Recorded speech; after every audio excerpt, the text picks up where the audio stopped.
వరంగల్ జిల్లా నర్సంపేట పట్టణంలో traffic road భద్రత, హెల్మెట్, డ్రైవింగ్ లైసెన్స్ నియమాలపై విద్యార్థులతో తెలంగాణ అమరవీరుల స్తూపం నుండి అంబేద్కర్ సెంటర్ వరకు ర్యాలీలో ఎమ్మెల్యే దొంతి మాధవరెడ్డి మాట్లాడుతూ రోడ్డు భద్రతా వారోత్సవాల్లో భాగంగా ప్రజలకు అవగాహన సదస్సు నిర్వహించడంతో ప్రజలు ప్రమాద బారిన పడకుండా జాగ్రత్తలు తీసుకోవాలి అని, రోడ్లపై యువత లైసెన్స్, హెల్మెట్, మద్యం తాగి వాహనాలు నడుపుతూ ఉంటే ప్రమాదాలు జరుగుతున్నాయని, రోడ్డుపై పలు జాగ్రత్తలు తీసుకోవాలి అని తెలియజేశారు. ఈ కార్యక్రమంలో ఏసీపీ రవీందర్ రెడ్డి, వరంగల్ జిల్లా రవాణా శాఖ సిఐ శోభన్ బాబు మరియు సిఐలు, ఎస్ఐలు, విద్యా సంస్థల డైరెక్టర్లు, విద్యార్థులు పాల్గొన్నారు.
ఒకసారి మీరు కూడా ఒకసారి సందర్భంగా నర్సంపేటలో ర్యాలీ నిర్వహించబడ్డది స్కూల్ చిల్డ్రన్తోటి.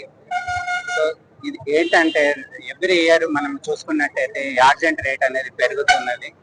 మన భారతదేశంలో స్టాటిస్టిక్స్ ఏం చెప్తున్నాయి అంటే సంవత్సరానికి 4.7 lakhs యాక్సిడెంట్ జరుగుతున్నాయి. అందులో 1.7 lakh డెత్ ఉంది. అంటే 1,70,000 మంది ఒక సంవత్సరంలో చనిపోతుంది. అంటే రెండు దేశాల మధ్య ఒక యుద్ధం జరిగినా కూడా అంతమంది చనిపోరు. కరోనా టైంలో కూడా ఇన్ని డెత్స్ లేవు. ఇది ఎవ్రీ ఇయర్ జరుగుతుంది. సో దీన్ని తగ్గించాలనే ఉద్దేశంతో ప్రభుత్వం దీన్ని ప్రజలలోకి విస్తృతంగా తీసుకెళ్లాలనే ఉద్దేశంతో ఈ మాసోత్సవం అనేది కార్యక్రమాలు మాకు నిర్వహించమని చెప్పేసి ఆదేశాలు ఉన్నవి. ఎందుకు అని అంటే ప్రజలకు అన్ని తెలిసి పాటించనందువలన ఈ యాక్సిడెంట్ జరుగుతున్నాయని తెలుసు. అందరికీ తెలిసిన విషయమే ఏంటంటే అందరూ రోడ్డు యూజర్లే. ఈ రోడ్డు పైన ఎలా బాధ్యతగా వహించి వాహనాలు నడిపి తమ కానీ ఎదుటి వాళ్ళకు కూడా నష్టం జరగకుండా కానీ ట్రాఫిక్ రూల్స్ పాటించేసి అందరు కూడా 2-wheeler డ్రైవ్ చేసేటప్పుడు హెల్మెట్ పెట్టుకోవడము, కార్ డ్రైవ్ చేసేటప్పుడు సీట్ బెల్ట్ పెట్టుకోవడం కానీ. ఈ మధ్య చూసినట్టుంటే మేము చూసే యాక్సిడెంట్లలో 60% వితౌట్ హెల్మెట్ యాక్సిడెంట్లే డెత్స్ ఉంటున్నాయి. సో హెల్మెట్ లేనందువలన ప్రాణాలు పోయే కావచ్చు.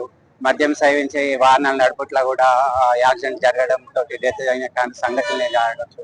ఇవన్నీ కూడా అందరూ ప్రతి పౌరులు కూడా మా బాధ్యతగా ఇది మేము ట్రాఫిక్ రూల్స్ పాటించాలి అని తెలుసుకొని అవి ట్రాఫిక్ రూల్స్ అందరూ పాటిస్తే రోడ్ యాక్సిడెంట్ అనేది తగ్గిపోతుంది. మా డిపార్ట్మెంట్, ట్రాన్స్పోర్ట్ డిపార్ట్మెంటే కాక పోలీస్ డిపార్ట్మెంట్, ట్రాఫిక్ డిపార్ట్మెంట్, వివిధ ఏజెన్సీస్, ఇంకా వేరే డిపార్ట్మెంట్ కూడా అందరు కూడా దీన్ని ఒక ప్రతిష్టాత్మకంగా తీసుకొని కార్యక్రమాలను ముందుకు తీసుకెళ్తున్నాము.